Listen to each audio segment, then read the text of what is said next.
Perfect. Well, I'm so happy to see human beings that are over the age of 8. This is amazing. And thank you for being here. I know these are trying times. Um, so I'm just really happy to be in this institution and to be with a group of people that are trying their best for students to connect the dots and to keep moving forward. And so we're going to try, as a part of the DLIT team, Gary and I will try to help you in those efforts. My name is Meg Lockard and I teach in the English department.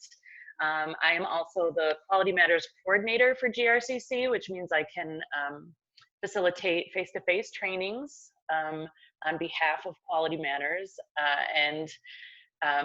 That matters because our GRCC distance learning standards are the Quality Matters standards. So we've borrowed those as our sort of quality assurance for online teaching.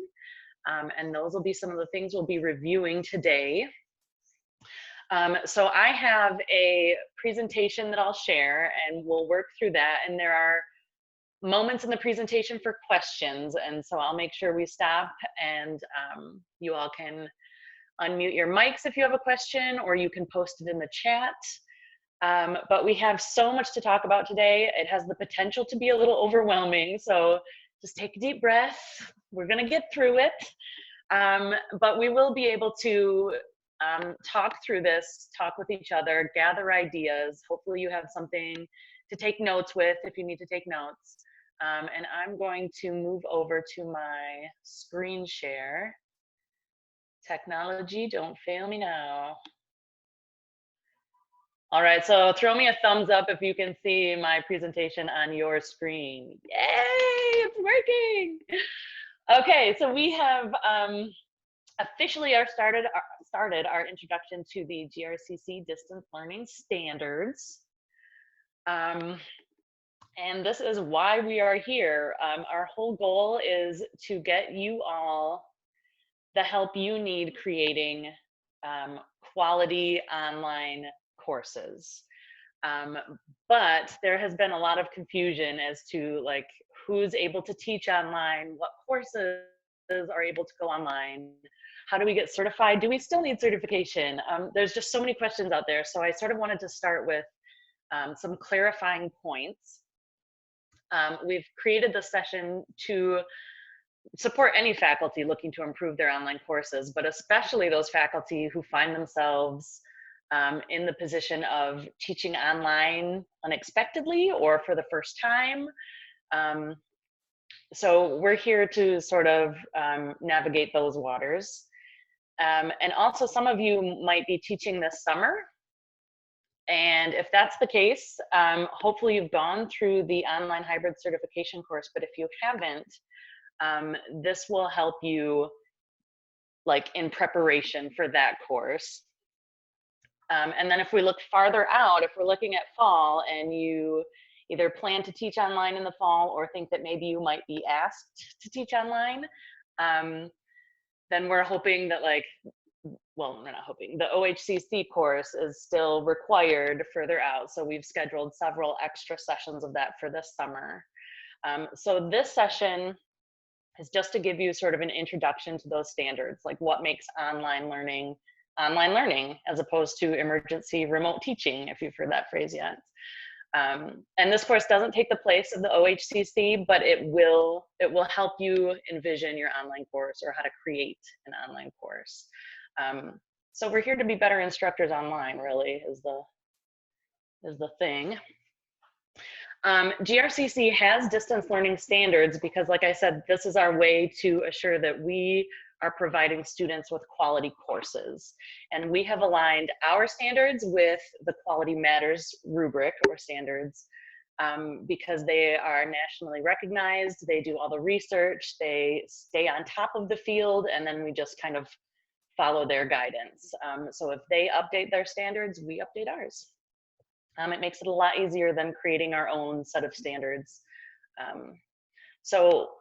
What I like about the standards is that they don't just help students and they don't just help your course. They actually benefit you as the instructor of that course. So if you're following these standards in your online course design, what it does is it supports student engagement with content. So it reduces some of those non-content questions for students. So, you know, the questions like, how do I get my textbook, or where do I submit this assignment? Following these standards helps eliminate those types of questions so students can actually focus on the content and the learning. So in that way, it promotes learning, it increases rigor, but it doesn't increase teaching time, which is nice.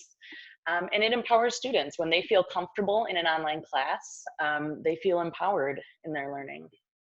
And in that way, it also increases student satisfaction. So we're going to go through each of these standards, but in the end, it helps students be more successful, and it helps you as the instructor of that course. It saves you time. It saves you a lot of energy and effort. It's pretty cool. And so these distance learning standards are what differentiates what some of us are doing right now, which is emergency remote teaching, from online learning and teaching. So emergency remote teaching, I've clicked, or I've included a link there, and I believe you all have the link to this presentation. You can check that out later. But emergency remote teaching is what probably the majority of us are doing right now, which is we started with these face-to-face classes, and then COVID-19 happened, and so we had to find a way to like push content to students from a distance and to assess them from a distance. That's not technically online learning, even though they're doing things from a distance or online. Online learning has a lot more to do with developing a course that is aligned, and a lot of that development happens in the pre-planning and planning stages. So we did not get to do that. Like we had to quick make these shifts. So what we're doing right now is not technically online teaching and learning, but following these standards, building a course, looking at alignment, that constitutes online teaching. And so that's what we want to sort of prepare you for. So today's session, we're going to go through all 8 of the distance learning standards. There are 8 of them, but then within each 8, there are specific standards that help break down the overall standard. So I'm going to just read through those. I'll pull them up on the screen. We'll go through the individual or specific standards of the general standard.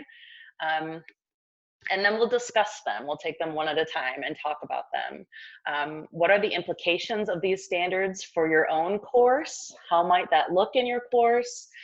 Do you do any of these things right now? Do you have ideas or suggestions for other people that may not even know what they are?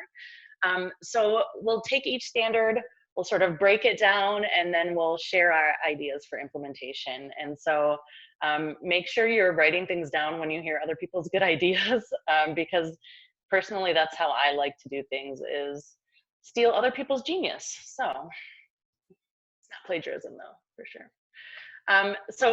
Some notes on Zoom etiquette. Today, we'll probably be using the mute all button, like Gary said earlier.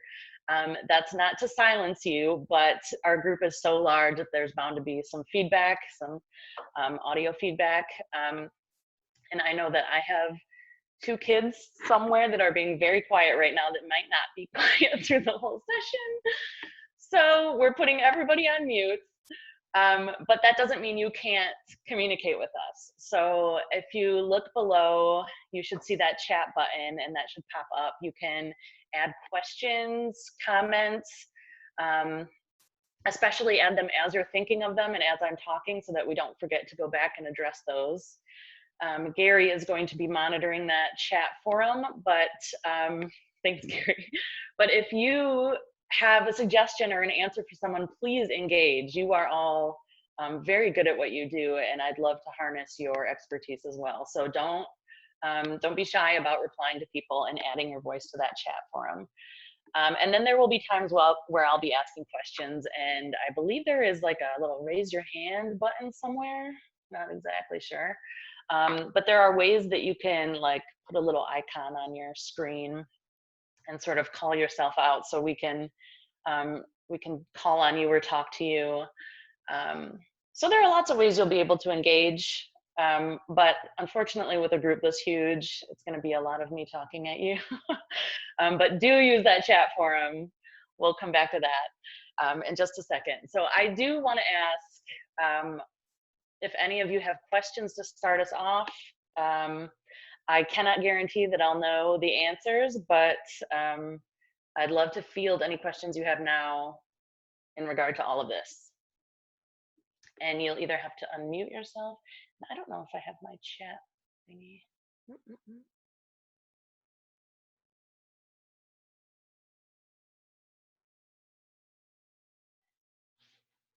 Gary, are you watching the chat forum? Because mine is not showing. Okay, thank you.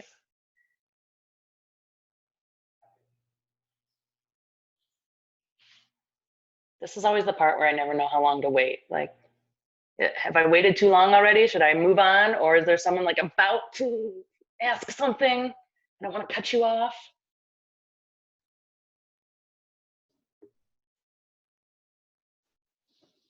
They say let's start in the chat. So all right, let's do it. Thanks, Gary. All right, so let's talk about design and delivery. These are some of the basics, but I think it's important for us to know exactly what we're doing in this session and what this will help you do moving forward. So when we talk about the design of the course, we're talking about all the things you do before your course goes live. So think about all those pre-planning, pre-design things that you are doing when you get assigned a course. Like you look in your Blackboard shell and you start moving around the table of contents, or you start building quizzes, or maybe you don't use Blackboard except to add your syllabus because that's required. That's considered design. So it's all the things that you do in a course before students get there. Delivery is when students enter your course, and then it's like you're live, right? You're interacting with students on the discussion board, or they come into your physical classroom and you greet them, and you know, they have a seat. When they raise their hand and you answer a question, that's the delivery of the course. Today, we're going to be talking mostly about design. But you'll notice it is sort of a fuzzy line, like design and delivery cross at certain points. But today is really going to help you build an online course based on the standards. So moving forward, think about this as like all that you can do to your Blackboard shell before your students get there, before it goes live. There are 8 standards. I want to go over those just briefly so that you know what's to come. And then we'll take like each one of those and break them down. The first one is one of my favorites. It's one of the most important in my opinion. And it's one that I've always overlooked until recently. And that is the course overview and introduction. So do you spend time in your online class orienting students, or orienting? It's fine. Orienting students to the layout of Blackboard, how to navigate your particular course, where they can go to get their questions answered. For me personally, I always just assumed, well, if a student's taking an online class, they know how to use a computer. And that may be true, it may not be. But you also have to take into consideration that everybody is going to set up their Blackboard course to look differently. And students might not know upon entering different courses how to navigate your particular course. So we'll spend some time talking about that one. The second standard has to do with the learning objectives. Ours are course learning outcomes. We'll talk about assessment and measurement in an online course.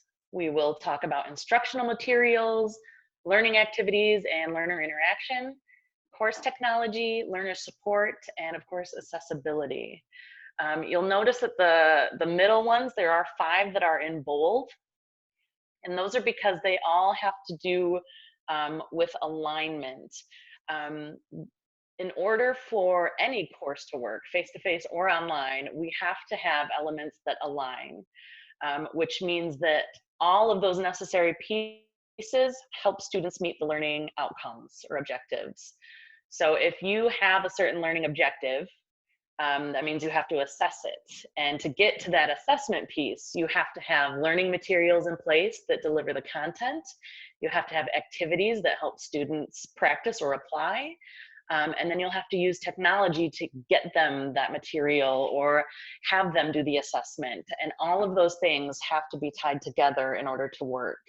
And that's really what I love about these distance learning standards, is that they're not just for distance learning. A face-to-face class has to have those same things. They have to be aligned in the same way.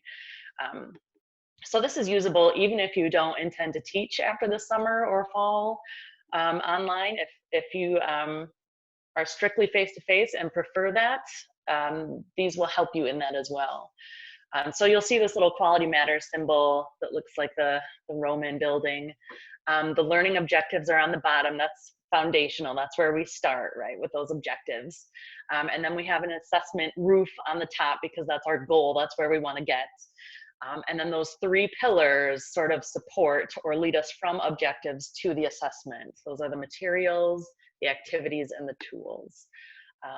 We will get into all of that in depth. But if you're ready, let's start with standard number 1. Gary, do I need to pause and address the chat room? Are Nope. we good?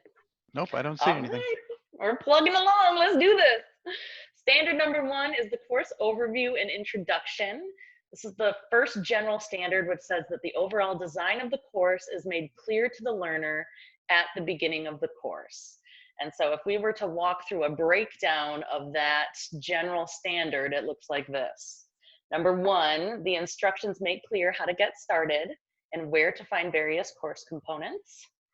Number 2, learners are introduced to the purpose and structure of the course. Number 3, communication expectations for online discussions, email, and other forms of interaction are clearly stated. Number 4, course and institutional policies with which the learner is expected to comply are clearly stated within the course, or a link to current policies is provided. Number 5, minimum technology requirements are clearly stated. Number 6, computer skills and digital info literacy skills expected of the learner are clearly stated. Number 7, expectations for prerequisite knowledge in the discipline and or required competencies are clearly stated. Number 8, self-introduction by the instructor is professional and is available online. And then number 9, learners are asked to introduce themselves to the class. So if we were going to review your online course and determine if your overview and introduction of the course were sufficient or successful, we would look at these 9 different things. The first 2 are in bold because those are 2 of the most essential pieces according to Quality Matters. But I'd like to ask you a question at this point. And that is about the first 2 that are circled there. Instructions make clear how to get started and where to find various course components. And then learners are introduced to the purpose and structure of the course. If anyone has ideas for where you might share this information or how you might post it or where it might appear in a Blackboard course, I'd like to talk about that for a second now. So like, where would you put these instructions? Where would it be best or most obvious for your students? And here's where you can raise your hand or put it in the chat and Gary will help me, or just unmute your mic and shout it out and hope no one else unmutes their mic at the same time. Jeannie posted in the chat about doing a recording for her students in Zoom. So with no audience, just capturing the recording. And she walked through the navigation inside her course and then sent that out to her summer students. Yes, yes, yes. So you could do a screen capture as you're clicking through your own Blackboard course and talking about like where your little clicker is going. Absolutely. What else?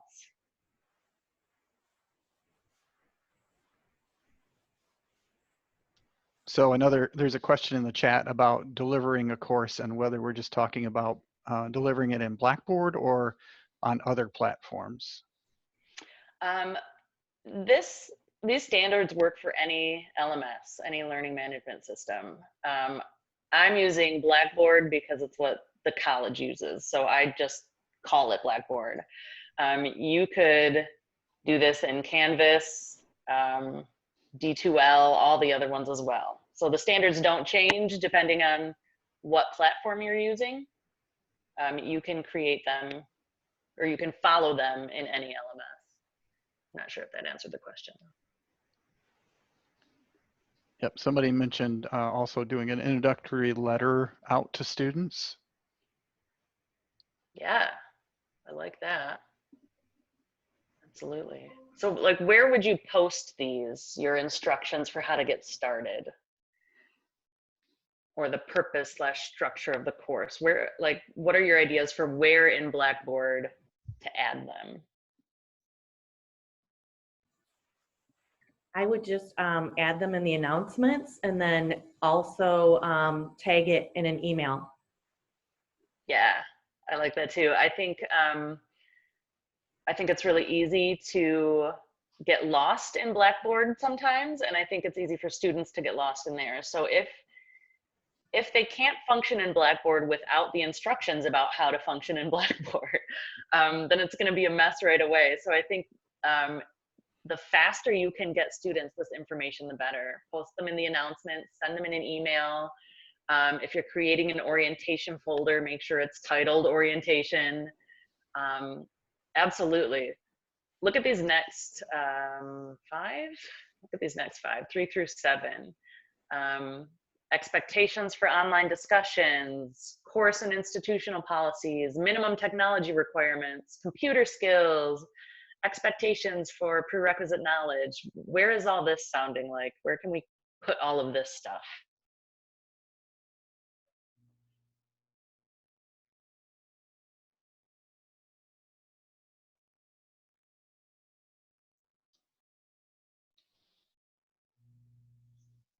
So it sounds like there's quite a few posts in the chat, but most of them are saying, that it's gonna, the information here would be in the syllabus, and that they tend to do both. They tend to have something in the announcements area, some kind of welcome, and then also push that out to students in a PDF, a video.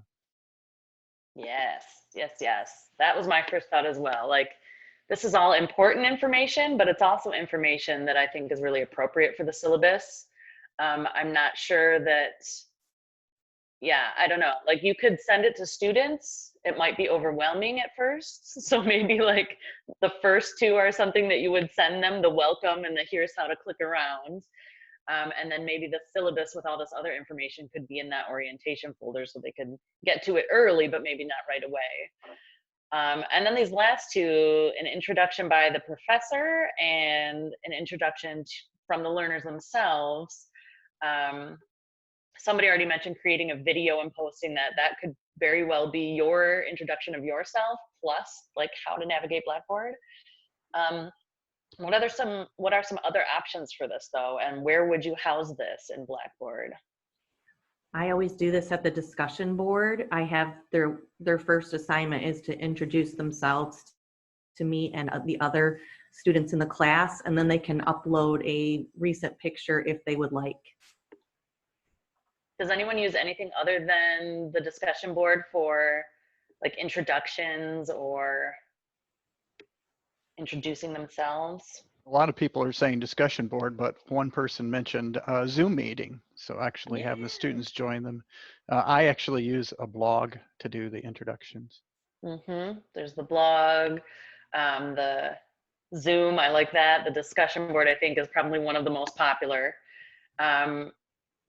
All of these things are so important. I think spending an entire week just on orientation stuff is a good idea.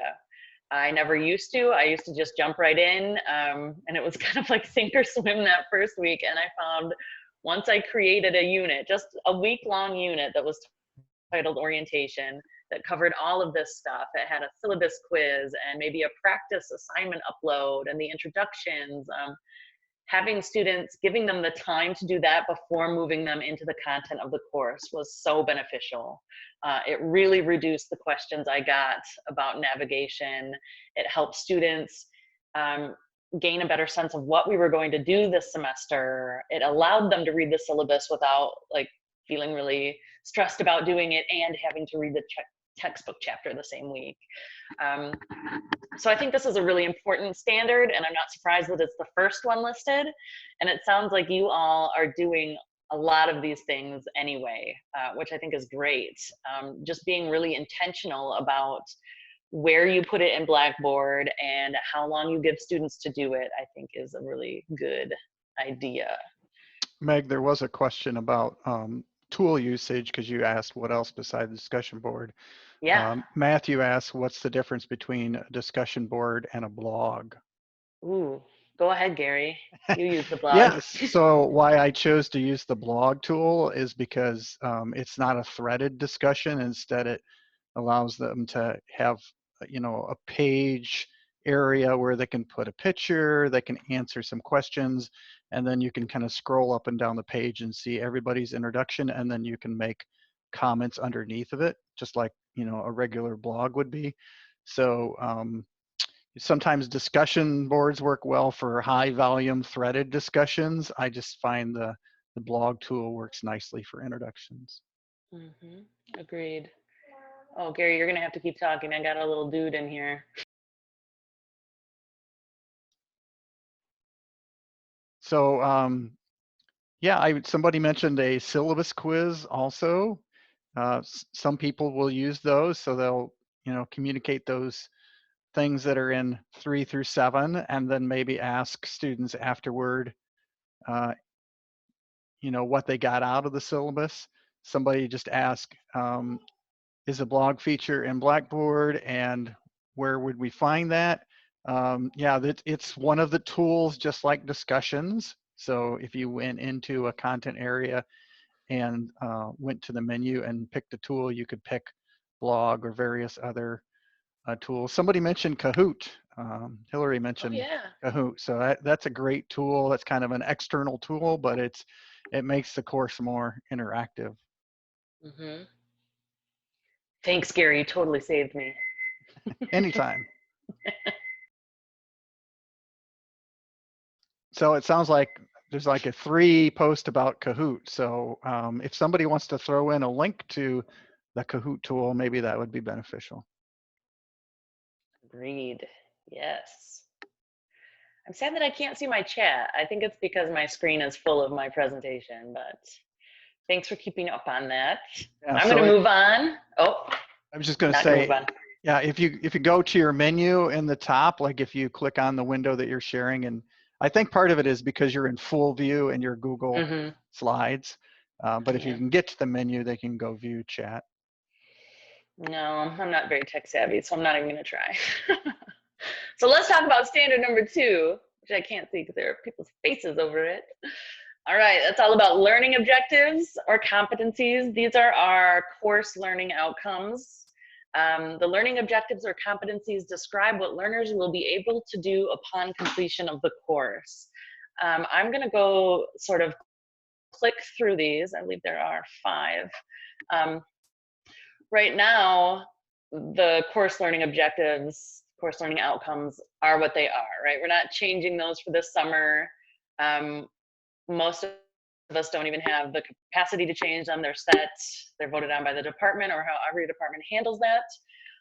But they are really important, especially because if you see my little Roman arch icon, they're like the basis for alignment in an online and face-to-face course. So the 5 different things we're looking at are the learning objectives describe outcomes that are measurable. There are module/unit level learning objectives.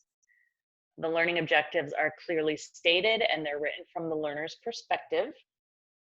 The relationship between learning objectives and learning activities is clearly stated. And learning objectives are suited to the level of the course.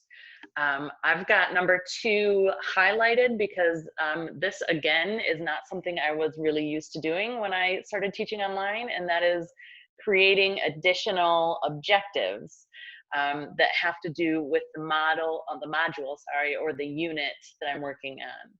So I'm not sure how all of you handle, if you teach online, how you handle breaking down a whole 15-week semester. Some people do it by weeks. Some people create units that are maybe 2 or 4 weeks long. But however you break up the semester, you'll have to have sort of sub objectives for those units, and those have to tie directly into your learning objectives for the course.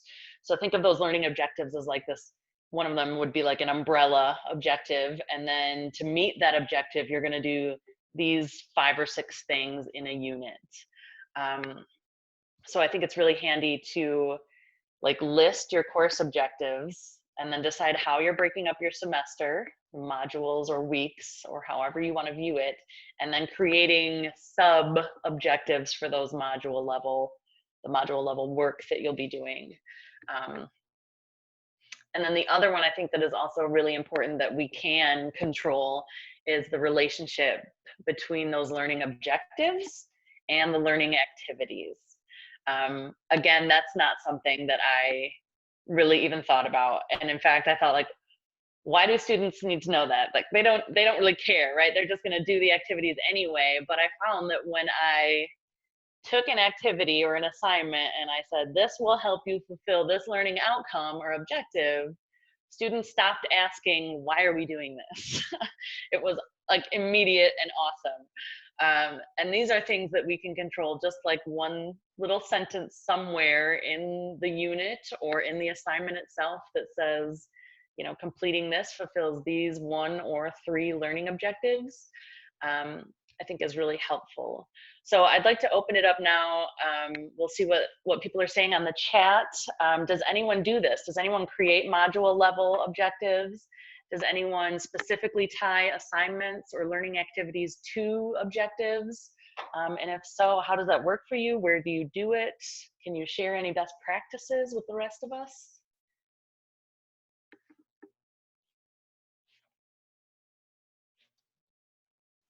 The chat is pretty quiet.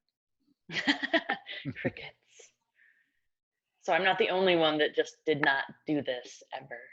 This makes me feel good. Do we have to do chat, or did you say we can use mic? You can do either one. If you want to use your mic, go right ahead. Thank you, because it's taking me forever to type. Yes, please use your mic. I just wanted to say, if you are the type of instructor that you find yourself verbally often telling your students what the connections are, then you do this. It's just doing it in a more formal manner to write it down ahead of time. So if you find yourself doing that because you're trying to give them motivation for why they should do this to connect to the other one, you are actually doing it. And so it's not such a big leap from what you may do verbally to writing it down. Absolutely. I think that's a great point. You all do this anyway because you create and teach classes. So even if it's something you do before the semester begins and you don't necessarily share it with students, you do this, right? Like, here's my learning objective. How am I going to fulfill it? Oh, I'll do this. So yes, thank you, Marcelata. You are all already doing this. It might be just a matter of being a little more explicit or writing it down and then like sharing that with students so that they can see the connections. So there's a lot more folks who are into the chat than are speaking up. So I will mention some of these chat. There's one about using worksheets and case studies and kind of linking the outcomes and objectives to that. A question was from Kathy was whether we're just talking about teaching online and do this or teaching in person. And I think Marcelata can address that. You know, sometimes we might verbally say that in a classroom or in Zoom right now. Other times we might actually put up on the screen how, you know, what we're doing today links to our outcomes. And then there's another one. I also try to connect learning objectives to the rubric when I can. Yes, absolutely. That's part of the assessment that goes along with these 5 different components that must align. Yes, and in fact, I included some templates or a template and an example in the folder that you all have access to that I'll talk about in a couple of slides that might help you do that as well. Patricia said she lists learning objectives at the top of each assignment sheet as well. This term at Cornerstone, we do objectives per week. It sets up a weekly module versus a unit module. Morsalata mentioned standard 2.4 about being intentional about making those connections with the learners when they complete a task. I have an example if you want to see it. Yeah, Okay, hold on a second. please. We'll give this a try. I'll try not to hurt Okay. myself here. All right, so this is just a screenshot, and I posted a link to some of the resources from the session at the start. I can repost that again a little later here, but this is an example of standard number 2 in my online course. And so there's an introduction, and then in the introduction, can you see Are you that? showing it right now? No, do I need to stop sharing my screen? Maybe. You can toggle between Gary's screen and Meg's screen up at the Yeah, there's 2 simultaneous shares probably going on right now. Yes. No.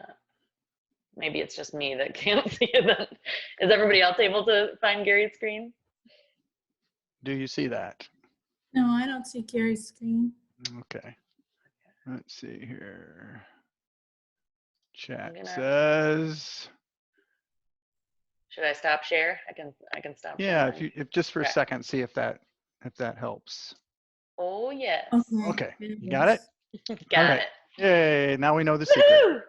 Woo! So basically this, when you come into the learning module or weekly folder, you see an introduction, and then the outcome and supporting objectives are listed, and then the assignments are listed, and then each assignment actually identifies which objective it relates to. So this is how it might look inside of an online course. All right, I'll stop sharing. There we go. Okay. I'm going to steal the share. Can you see mine up again? Yes, I can see yours. Okay. I'm just trying not to make you all dizzy as we go through this. Thanks for sharing that, Gary. And I liked Patricia's. I also do the course learning objectives on the top of each assignment. So let's talk about standard number 3, which, if I move this around, is all about assessment. Assessments are integral to the learning process and are designed to evaluate learner progress in achieving the stated learning objectives or mastering the competencies. So again, those are like the roof of our building. They're what we're all trying to get to. So we start with the learning objectives, and then our goal is to create assessments that assess those objectives. So the first one that we're looking at says the assessments measure the achievement of the stated learning objectives or competencies. The course grading policy is stated clearly at the beginning of the course. Specific and descriptive criteria are provided for the evaluation of learners' work, and their connection to the course grading policy is clearly explained. The assessments used are sequenced, varied, and suited to the level of the course, and then the course provides learners with multiple opportunities to track their learning progress with timely feedback. So that's a mouthful, and this, I don't remember who it was, Matthew or Scott, that said that they tie the rubrics into the course learning objectives, and that's exactly what this is saying. Rubrics are a great way to do that and to make sure that students understand not only the grading policy, but the description and how their work will be evaluated. The assessments measure the achievement of the stated learning objectives or competencies. This one is so important, and it can't be met without those measurable course learning objectives. So if we have issues with our objectives in the first place, like maybe they're written in a way that's not measurable, or maybe we have so many of them that we're not actually able to assess all of them, then it might be time to like look again at those course learning outcomes and see if they can be improved upon, because if they're wonky in any way, then it makes aligning a course very difficult. So talk to us about assessment. How do you all assess different things online? What are you used to using? Maybe what have you tried that or what do you want to try that you haven't yet? Or do you have questions about how to assess a certain learning objective? I'll give you a chance to just kind of think about that, type some things into the chat, and let us know what you do for assessment in an online course. Or maybe what you do in a face-to-face course that you think might work online as well. Jeannie, do you have your hand raised? That's cool. Are you backing out of that now? You don't want to raise your hand? You were just scratching. I think you're muted still.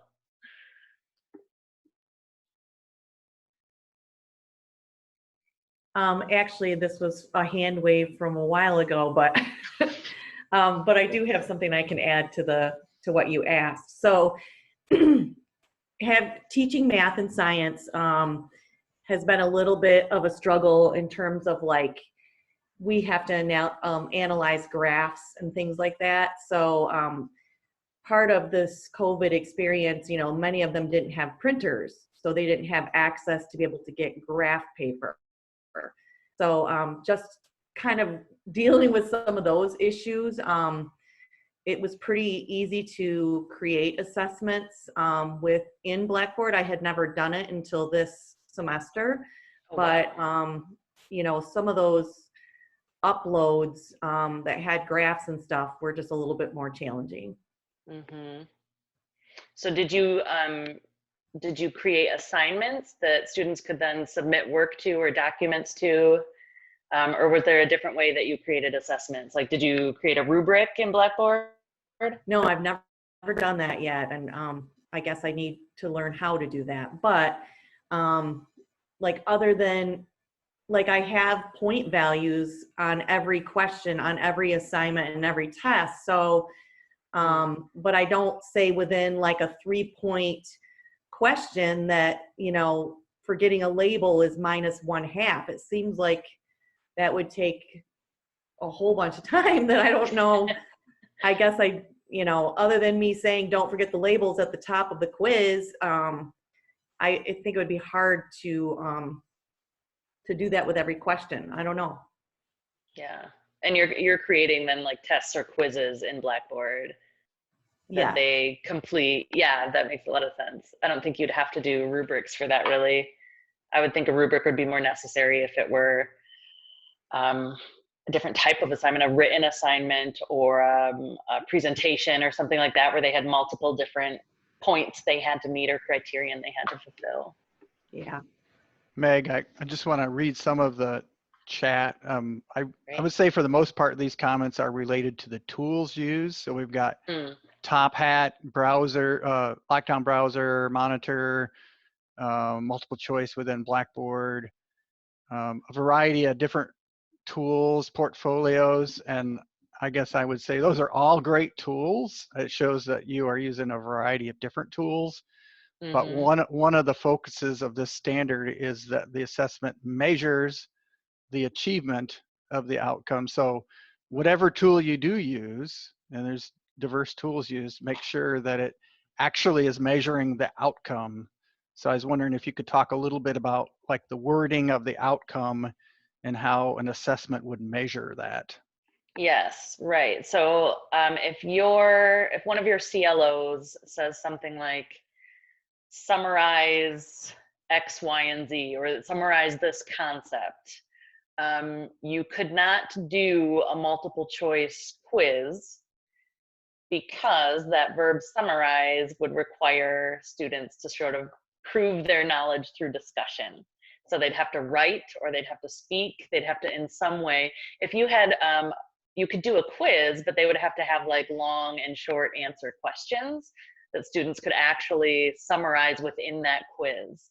So that's what the standard is measuring. And it's all based on the language of your CLO. So if it says identify A, B, and C, a multiple choice quiz might be perfect because they could go through and select which, you know, identifying factors, you know, depending on what your field is. So yeah, it really requires you to look at each learning outcome, each course learning outcome separately, look at the language of it, and then see, how do I create an assessment that measures that skill. Is it a summary skill, an identification skill? Are we asking them to apply or to design or to write? All those take different types of assessments. Yeah, Is that what you were meaning, yeah, Gary? yeah. And Hillary, what made me think of it, Hillary had a comment in here about how she uses some online components from the text for her language class to do practice activities and assessments. I think that's a good example of, like, if your outcome said discuss or use a language, that you'd actually have an activity that had the student do that. Yes, right. Another, like, one of those problem words that we often use in our course learning objectives is the word understand. So if you have an objective that says, understand the difference between A, B, and C, from my perspective, that's not measurable, because you cannot witness the moment when a student understands something unless you are in their brain watching the light bulb go on. You don't know that they've understood it. So you'd have to create a learning outcome that said, like, somehow shows us the indication that they do understand it, either by, discussing it or creating something. So yeah, what the language you use, the words and the verbs in particular that you use in your course learning outcomes have to determine how you assess those outcomes. Gary, I got a thumbs up from you. Is that because you also feel like the word understand is not measurable? Yeah, More Solana also raised a good point about using peer reviews as a way of assessment. So it's not just a tool in Blackboard, but it's also the way you teach the course. Yes. And you can also, as an instructor, you can rely on indirect assessment and direct assessment. So an indirect assessment would be like a student that's sort of self-reporting their learning. So maybe they're creating their own, like, maybe they evaluate their own work and they say, this is where I got it wrong, this is where I got it right. And maybe they are creating a report of the time they spent reading and doing their assignment. That could be an indirect assessment. Peer review could be another indirect assessment where you have students evaluating each other's work, and then you're evaluating the student's evaluation of the other student's work. So there are different ways to go about collecting evidence that a course learning outcome has been fulfilled, whether that's through the student's eyes or through your assessment of their work. It is complicated though. So, and I think this is one of the big ones, especially as we're like frantically shifting online, because we want to make sure that we do assess all of our learning outcomes. But that also might be an opportunity to sort of cut some of the assessments we had in place before COVID, if we've already assessed them or all of that good stuff. But I do feel like we need to move on to the next one. Is that cool with you, Gary? All right. Standard number 4 has to do with instructional materials. The materials have to enable learners to achieve those stated learning objectives or competencies. So this is pretty straightforward. This is just making sure that the information or the content that you provide is the content that students will need at that moment in time to fulfill a certain objective. So number 1, the instructional materials contribute to the achievement of the stated learning objectives. Number 2, the relationship between the use of instructional materials in the course and completing learning activities is clearly explained. Number 3, the course models the academic integrity expected of learners by providing both source references and permissions for use of instructional materials.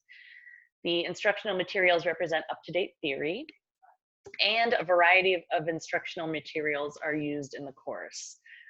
So before I put my little cheat sheet up there, give us some examples of instructional materials. What are we talking about when we say instructional materials? What can be included?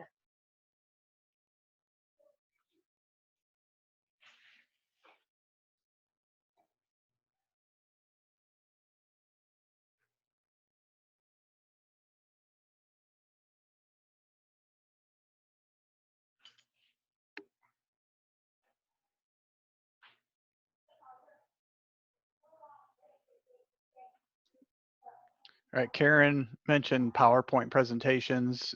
Julia mentioned recorded videos of lecturing, reading, sample essays, student essays, Mhm. with permission, of course. Yes, with citations. Yes. I see my children are on the move. Just ignore them. Yeah, so there are lots of instructional materials you might rely on, and some of these you can go outside of the box a little bit. So your textbook is probably the main one, right? But that also includes any OER that you might use, any material that you create that helps you teach your content, including slides, presentations, any interactive content, lectures, videos, even just pictures that help you relay an idea. Anything you use that helps students understand the content you need them to understand to achieve the stated learning objective. Any questions before we move on? I feel like that one's pretty straightforward. Yeah, if you're not following along in the chat out there, there's some great stuff getting posted in the chat. NPR podcast, other tools that you could use. So Yes, yes. Oh man, I can't wait to look back through that chat. It's gonna be like Christmas. All right, standard number 5, learner activities and interaction. Learning activities facilitate and support learner interaction and engagement. Again, this is another way that true online teaching and learning differs from emergency remote teaching, right? Because right now, most of us are just focused on pushing that content out. If you're doing Zooms or things like that, you may have a little student-to-student interaction, but it's probably pretty limited right now. And a true online class will have these elements. So learning activities have to promote the achievement of the stated learning objectives. You'll see that every one of these says that. So that's how important they are, those objectives. Uh-oh. Okay, good. Gary, we need I know a why view. Connor has discussion boards now, because there's a standard Number 2. that's set. You have to follow that I'll standard wait for you, of Gary. online teaching. Student interaction. All right, number 2, learning activities provide opportunities for interaction that support active learning. The instructor's plan for interacting with learners during the course is clearly stated, and the requirements for learner interaction are also clearly stated. And I highlighted that first one just because, like I said, every one of these comes back to those course learning outcomes. They are so critical for creating a course that is tightly aligned and successful. So I'm hoping all of you send Katie Daniels an email after this and ask her for help with your course learning outcomes, but don't tell her I sent you, unless she's here. Katie, just kidding. Some of these things can again go in your syllabus, like your plan for interacting with learners. That might look like how long it will take you to reply to an email, or if you'll be interacting on a discussion board. And then those requirements for learner interaction, that often comes in the assignments that you create for learners. So if they are using VoiceThread to talk to each other or share videos, then you would tell them like how many threads they have to post, or how many replies, or how many days a week you hope to see a post. And learner interaction happens not just learner to learner. There are 3 types of interaction: learner to learner, learner to content, and learner to instructor. So getting students engaged with you and the feedback you provide is another type of active learning that you can rely on. Anybody have any questions about learner interaction, active learning? Maybe some suggestions for how you engage learners from a distance? It's not always as easy as just asking a question out loud and having people raise their hand.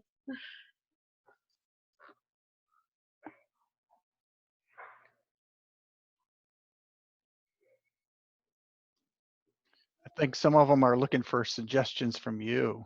Oh, what? I posted just another reminder that, again, if you're feeling overwhelmed, I think you do a lot of this in your NC class, and it can be done online with modification. So think about how you have your students, learner to learner, how you have them engage in the classroom, and then what might you have to do to modify that online. So you don't want to necessarily like lose some of that. So if I teach composition, so my students work in peer review groups face to face where they see each other. And I might not have to monitor that as much as I would when I take that online, but I could still figure out how to have this student interaction. And I might just have to facilitate a little bit more or differently than I do in the NC class. Mm-hmm. Yes, absolutely. And I think one of the key words you use is modify. Rarely can you take exactly what you do in the classroom and transition it to online. It takes some shifting and some like Tetris style movement. But yes, like it's like a reimagining of what you're doing. So if they're working in groups in the classroom, you can create those small groups in Blackboard, and they can email in their small groups. They can have small group discussion boards. You might ask students to like review each other's work. Like I was saying, not only is that a type of indirect assessment, but it's also a type of learner interactivity. So there's lots. Zoom chatting is great for those synchronous moments when you want them to feel like they can talk to each other in real time. Gary, what other suggestions do you have for learner support? Yeah, there's lots of great suggestions now. I think you primed the pump here. Yes. Google Docs, Hillary mentioned, having them collaborate there, having a lab partner online, just like you would in the classroom. Nursing said they're kind of taking what they were doing on campus and moving it online and making adjustments. I mean, I think we all had to do that. I had one more team discussion left in my campus class when we left campus, and I moved it into Blackboard, and they did the team discussion on the discussion board in Blackboard. So, and this is a little infomercial. If you are at a loss for how to make that translation, maybe what tool to use or how to do it, dlit@grcc.edu, and we will help you with that. Yes, yes. I think this is a really important piece too, just to highlight that this is what makes online learning different from like correspondence courses where students are just filling out assignments and sending them to you and you're sending feedback. This is where students are able to build more meaningful knowledge by interacting with each other and with you and with the content. So it is really important. There's lots of ways to do it, and there's easy ways to do it just within Blackboard itself. So I made a joke earlier that I'm not really techie, and I'm not. I don't know the latest technology, and I can't use half of it, but I know how to get students interacting with the tech that I do have. So it doesn't take, you don't have to learn lots of extra things. You don't have to use the latest gadgets. You can still find ways to easily get students interacting with each other. And just like Gary said, DLIT's really good at knowing how to do that. So make sure you reach out to them. And Jeannie mentioned doing interaction in Zoom. We're starting to get more accustomed to that platform. We're doing that today. We're doing a little presentation and then opening it up for questions. We've got chat and audio going here. So that's a good way to get interaction going in your class too. Mm-hmm. And I do believe Zoom, you can do like breakout groups. So if you have students meeting as a class in the Zoom platform, you can send them off into their own discussions and then have them bring information back. There's lots you can do.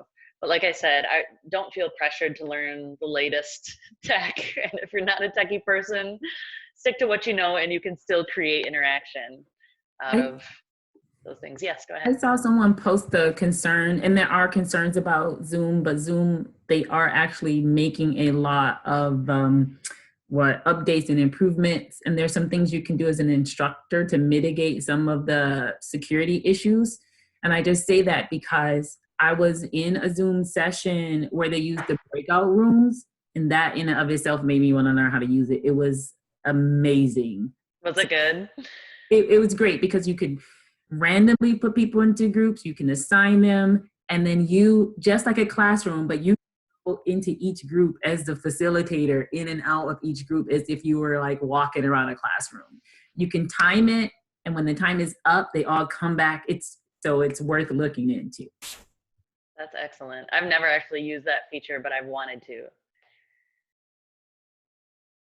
Are you talking about, like, you said one of the concerns was it like the Zoom bombing that I've been hearing about?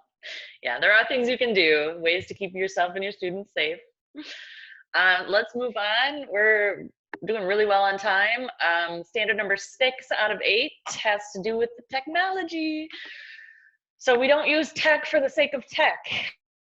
The standard says that course technologies support learners' achievement of, you guessed it, the course objectives or competencies. So we don't want to just use whatever technology is available or new. We want to use the technology that will help us meet those objectives. They have to make sense for what students are being asked to do and how we're measuring the assessment on what we're asking them to do. So again, the tools in the course support the learning objectives. The course tools promote learner engagement and active learning, and we've sort of already been talking about that. A variety of technology is used in the course, and the course provides learners with information on protecting their data and privacy. Some of the tools that I just pulled from some different places are things like discussion boards, chat rooms. The grade book is even considered a course technology because you as the instructor are providing feedback to your students, and that's a type of active learning. The announcements page is a tool, quizzes, Safe Assign, that Respondus Lockdown browser. All of these things are tools that we can use to help students meet their learning objectives. What kind of questions do you have about tools? Which ones do you really like? Tell us how you're using them, maybe. Well, I already said that with questions, but let's talk about tools. Uh-oh, I see a creeper. Hey, babe. He doesn't know that's been recorded. Yeah, we'll show him that later. So 20 years from now. yeah, Jeannie mentions that she spent more time with TechSmith Relay than her husband. You know, in terms of TechSmith Relay, yeah, exactly. I can relate to that. In terms of the second one where it says learner engagement and active learning, one of the nice things about the Relay video is that you can add quizzes to it, and also allow them to have conversations and make notations on your video. So there's more learner engagement than just having them watch a YouTube video. Mentioned McGraw-Hill Connect. There's some questions in there about Zoom and privacy. Did you all go to the Zoom session by Bill before this to become rock stars? There is such a thing as over Zooming. I did it yesterday. I don't recommend it. I will say though, one of my own takeaways from tools is when I was just starting to teach online and building my online courses, I got really kind of gung-ho about all the tech out there, and I was like pulling in all these different things like, oh, this is great and this is fun and this is fun. And I think I got a little carried away and it was overwhelming for my students. And so one of my operating principles now is just keep it simple. I try to keep most of my tools, the tools that Blackboard already provides, like keep it in-house so that students don't have to go all over the place. I don't always do that. I use Zoom, and that's not a Blackboard tool. I use the Google Drive. They have to go outside of Blackboard for that. But I try to really limit what I ask them, where I ask them to go in the world based on the tools that they're using. So again, you don't have to be a wizard. You do though have to make sure that the tools you use help students achieve those outcomes. That's the whole goal. Another tool mentioned was the journal feature in Blackboard. There's a number of posts about privacy, and number 4 there says the course provides learners with information on protecting their data and privacy. There was a question about where to do that. You can do that in your syllabus. GRCC has a syllabus template, but you can certainly add information if you're going to use a technology like Zoom. Most of the vendors actually have privacy statements too, so you can Yes. link to that from your resources area. What I like to do is create a folder in the table of contents that just says resources. And then within that folder are all of the links to those outside software vendors, privacy policies. It has all the accessibility information, and then it also has academic resources and things like that for students. So you might be able to create a folder that does all of that if you don't want that in your syllabus. How we doing, friends? Number 7? Yep, there was a shout out to Raphael and all the help he's provided, but yes. Yay, Raphael. All right, standard number 7, learner support. And I just alluded to this very briefly, but this is, we're looking that the course facilitates learner access to institutional support services essential to learner success. So these are nothing new to all of you, I'm sure. The course instructions articulate or link to a clear description of the technical support. And then we want to link to the accessibility policies. And then we want to link to academic support. And we also want to provide links or clear instructions to student services.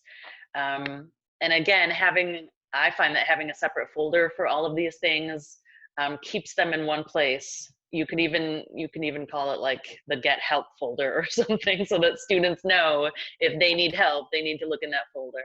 And then you could provide even subfolders like technical support, accessibility, academic support, student services.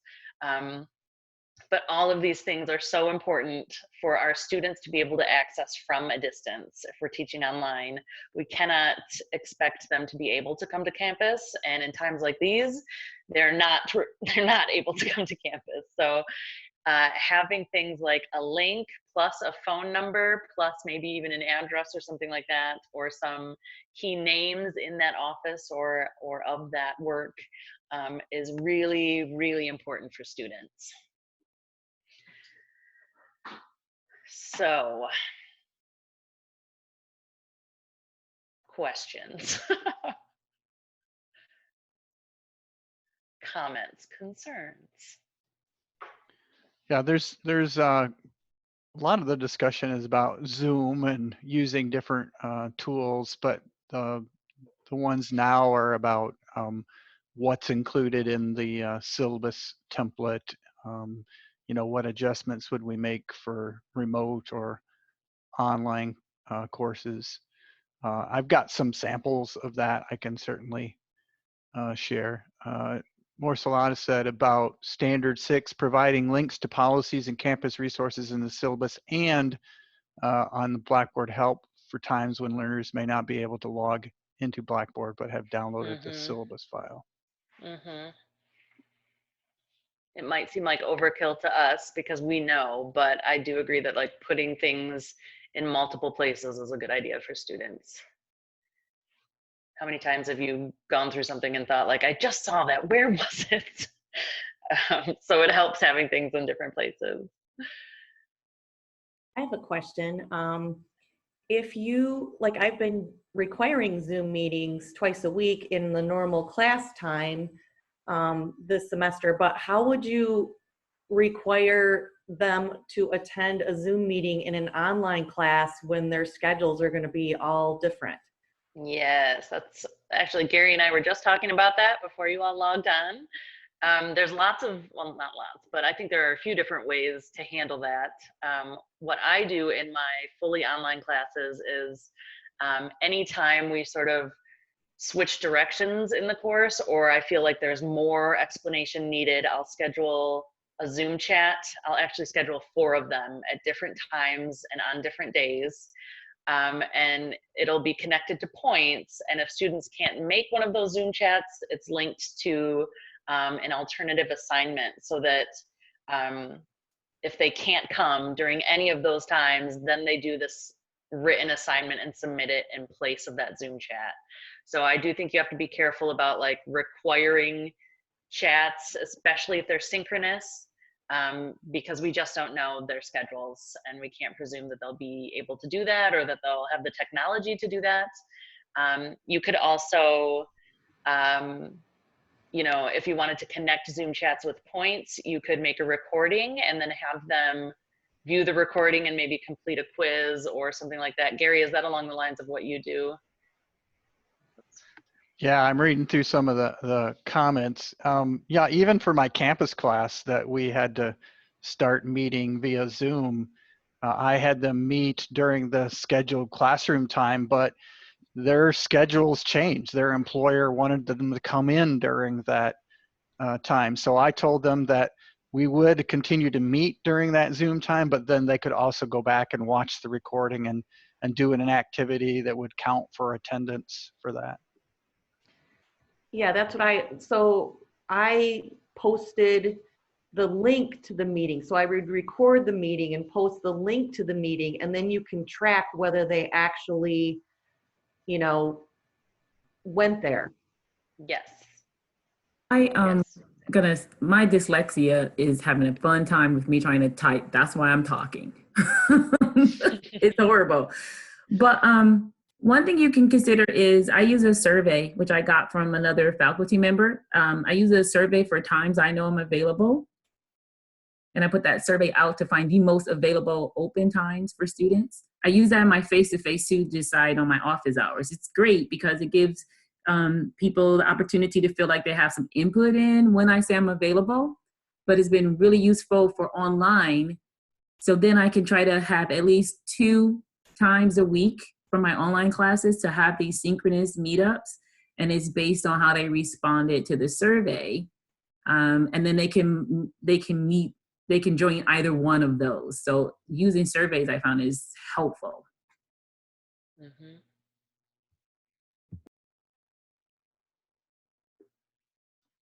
Yeah, Gary, is there any movement in the chat room? Yeah, there was a request for her to share that survey. I posted doodle.com, which is an external tool, but you know, for things that I make like office hours or optional, I'll have them throw in what their schedule is, and that tool kind of sees who can make it the most during that time. And then there's few things that I mandate that are live. So like for my office hours or for an exam review, I try to find out, hey, when can everybody get together for the exam review? But I still recognize that everybody can't make it. So I record that and have that available another way too. And then I'll clarify. I just use the survey tool inside of Blackboard. Again, I think someone else says this. I try to use what Blackboard has. So I just create a survey inside Blackboard with the times that I know that I'm available or that I would be willing to be available. And I have students take the survey inside of Blackboard using the survey tool. And that has seemed to, be the easiest way because it's already built in. And that's something you could also, if you know ahead of time, if you plan your semester before the semester begins, you could put that in the orientation unit so that students are doing it right off the bat, and then you know when to schedule those upcoming. Yeah, like that idea. Oh, and then one other point, because they are like basically everyone comes, so it's not like office hours where students will show up perhaps one at a time. So when I'm doing it online in Zoom, everyone's showing up. So I let them know that we're in here together, and I usually have them turn off. This is what I've been doing for emergency remote instruction. Have them turn off their cameras, and I record the discussion we have during those collective times, and then put that up for students who couldn't make it, and then encourage them to at least write a response in the virtual office with discussion board about either a question or follow-up, and that way try to get everyone in that way. Mm-hmm.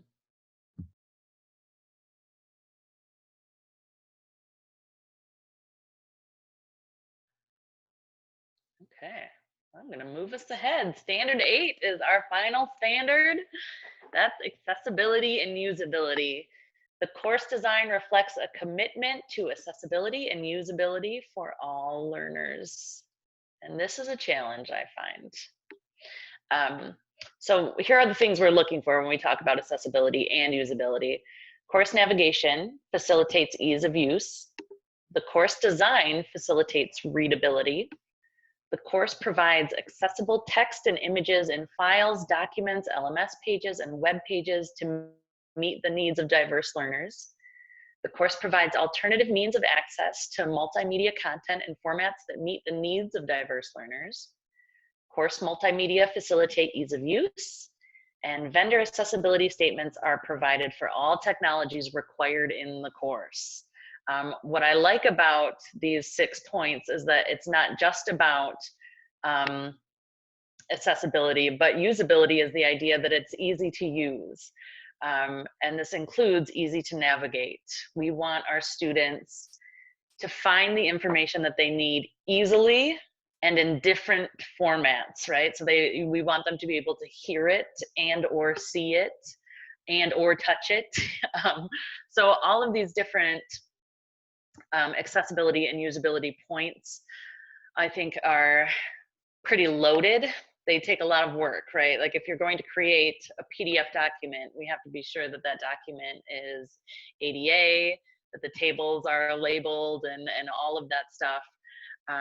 And this takes time. Same with our videos, right? We want them closed captioned if we're going to repost them so that students who might be hard of hearing or deaf can still benefit from that information.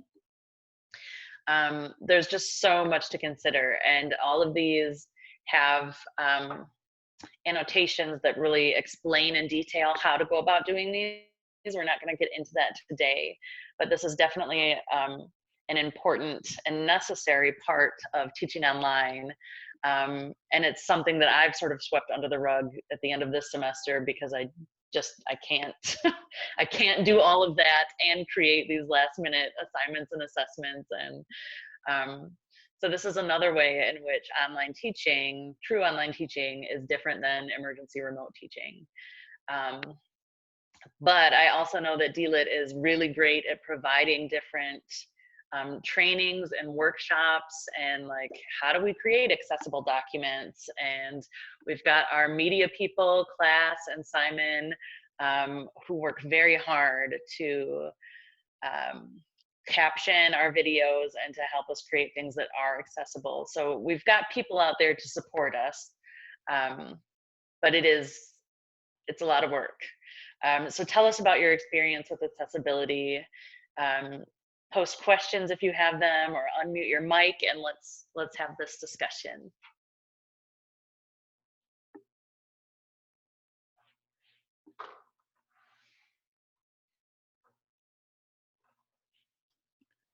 Most of the comments are related to captioning. You know, as we talk about accessibility, that's one of the things we definitely have to pay attention to. And there are external resources to help with captioning of video. A plug for Blackboard Ally, which is a tool inside of your course in Blackboard, because that will give you kind of a meter of how accessible your content is, and even provide alternative files for students to be able to download and view for you. Mm-hmm.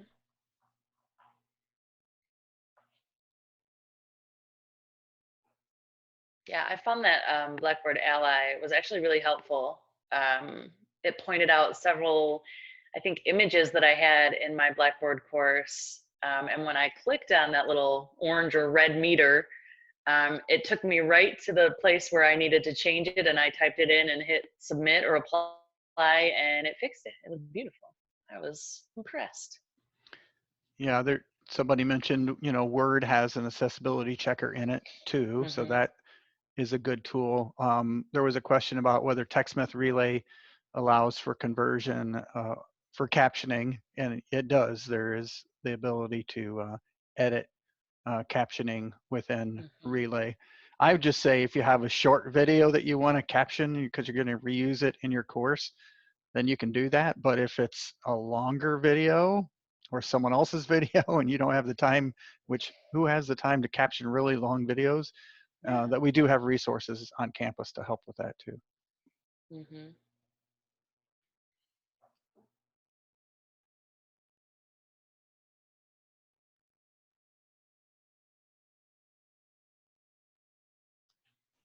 I'll make a plug for readability too.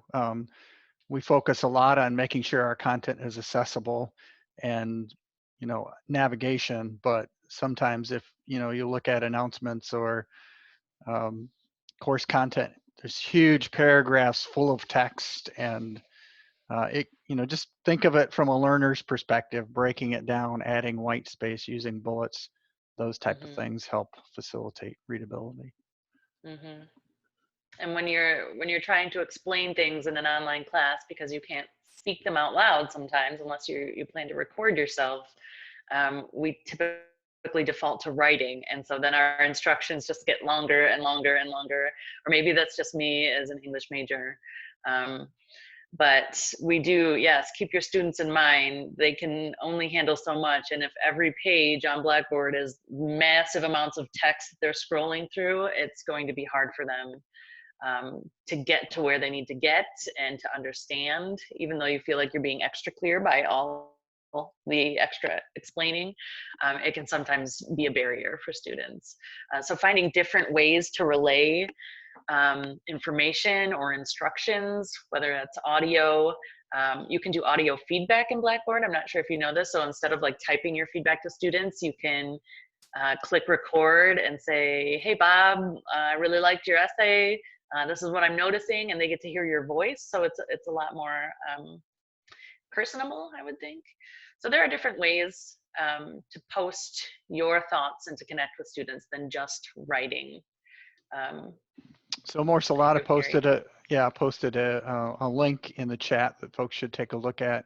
There's also quite a bit about captioning, and so captioning means a text version of what is spoken in the video, as well as audio descriptions of what's in the video for those who have a sight impairment or who are blind. So if you, and someone asks how to get things captioned that are longer, if you go to grcc.edu/caption, then you can complete a caption request form.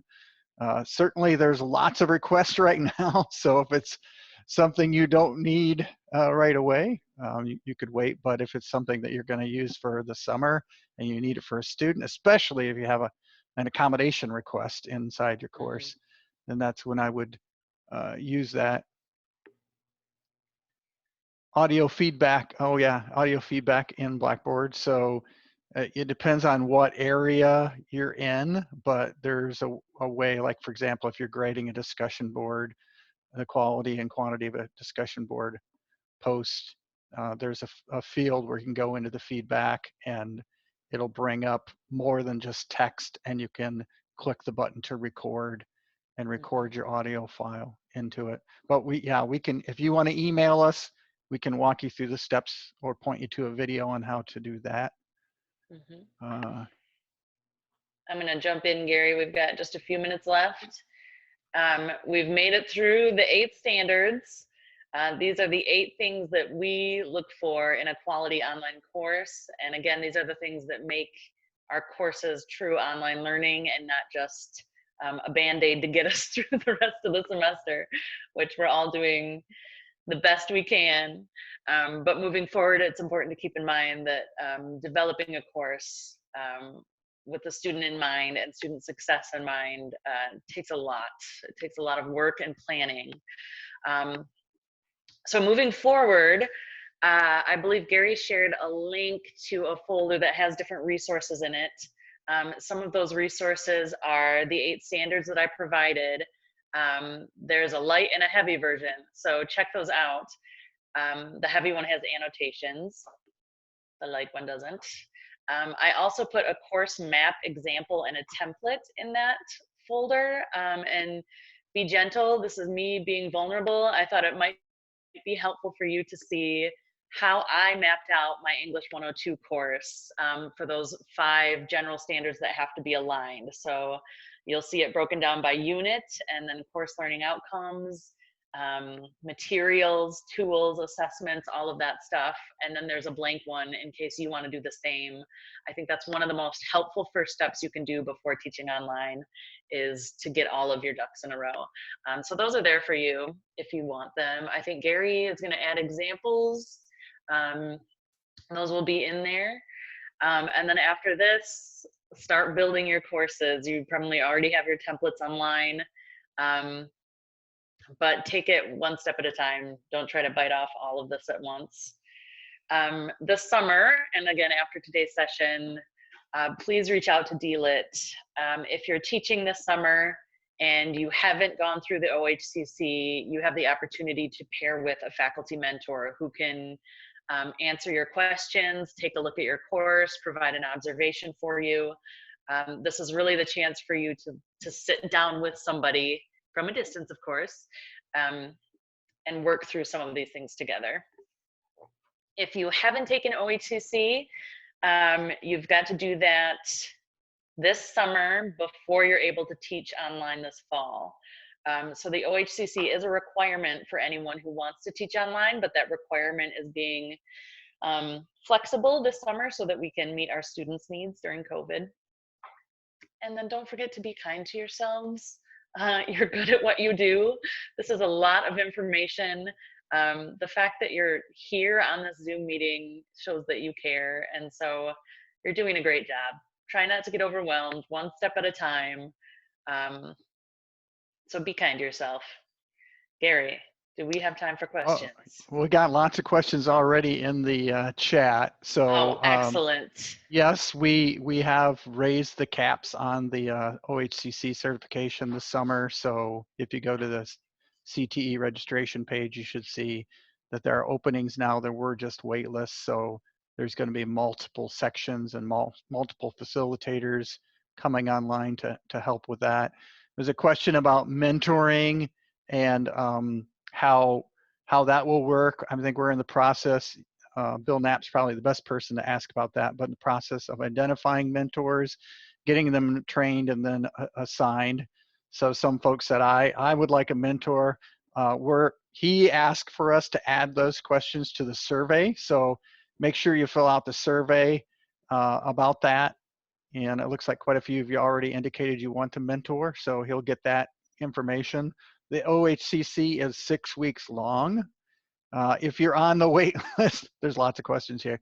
If you're on the wait list, there's a possibility that you have been removed from the wait list and added to a section, but you should check with the CTE on that. I'll repost that link to the Google folder here.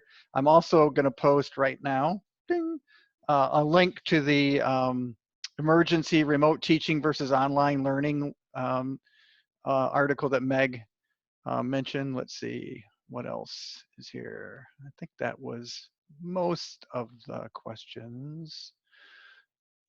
Okay, 1.5 hour thing I signed up for.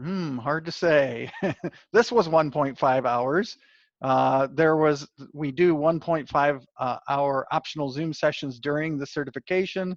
So I probably would go back and look and see what you signed up for, and we can probably help you figure that out. Let's see. I guess that's it. If you got a question that didn't get answered, throw it back in there. Somebody asked about how to get this presentation, and we will publish a recording and send it out to you. So you'll have a link to it. And the Google slide presentation is in the folder that Gary already linked. Yep. So you'll find that there as well. I know this is a lot of information. It's huge, and every one of those standards has several sub-review standards that take a lot of time. But was this helpful? Does this give you a sense of like the things you need to look for, anticipate, maybe design?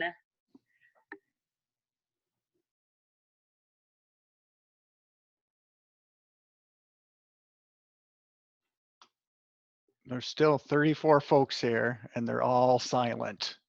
I'm going to say something because it's faster this way.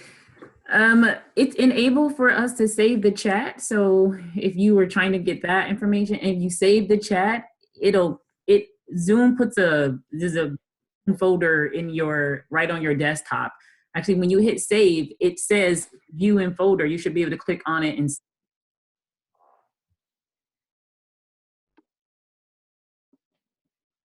All right. I think we are at the 3:30 mark or beyond. We did it. Yay. That is amazing. 3:30. Now I'm going to stop the recording.